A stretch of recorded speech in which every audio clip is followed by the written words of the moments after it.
À ceux qui, à Washington, parlent une nouvelle fois d'intervention en Iran, je veux répondre clairement. La Russie observe avec attention ce qui se passe en Iran. Les manifestations actuelles ne sont pas un phénomène spontané. Elles portent toutes les marques bien connues d'une ingérence extérieure, déjà vue ailleurs. Financement opaque, réseaux coordonnés, guerre informationnelle, manipulation de la colère populaire. Nous avons vu ce scénario en Irak, en Libye, en Syrie. À chaque fois les mêmes promesses de démocratie. À chaque fois le même résultat, le chaos, la destruction d'États souverains, des millions de victimes. Que Donald Trump le comprenne une bonne fois pour toutes, l'Iran n'est pas un terrain de jeu géopolitique. Ce pays est un État souverain, membre des Nations Unies, et son avenir ne sera pas décidé à Washington ni à Tel Aviv.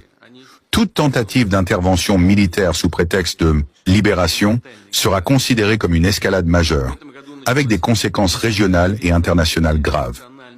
La Russie, en coordination avec la Chine et d'autres partenaires responsables, ne restera pas spectatrice d'un nouveau changement de régime imposé par la force. Cette époque devait être révolue. Le monde n'est plus unipolaire. Les règles ne sont plus écrites par un seul pays. Ceux qui continuent à croire qu'ils peuvent renverser des gouvernements à leur convenance prennent un risque historique. La stabilité du Moyen-Orient ne viendra pas des bombes, mais du respect du droit international. Et cette fois-ci, nous ne laisserons pas faire. Très chers frères et sœurs, nord, sud, de l'est, à l'ouest et du centre, bonjour, bonjour, bonsoir. Des choses deviennent donc sérieuses et précises. Pour la première fois, Poutine menace Trump directement. Pour la première fois, Poutine donne un avertissement à Trump. Que fais gaffe, ça ne se passera pas comme ça. Ça ne se passera pas comme ça. Les relations stratégiques quand la Russie, la Chine, la Corée du Nord, l'Iran, aujourd'hui, il faut tester ça ailleurs. C'est Maduro qui a joué avec vous. Mais l'Iran là, nada to score.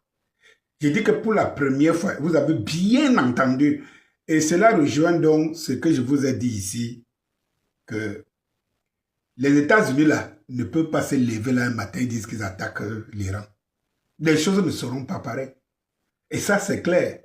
Parce qu'en fait, menacer l'Iran aujourd'hui, ou bien atteindre l'Iran est une menace existentielle pour la Russie. Parce que si la Russie ne défend pas l'Iran, alors la Russie met en mal sa garantie devant tous ses partenaires, y compris en Afrique. Vous comprenez ce que je veux dire? Voilà, la Russie ne peut pas se permettre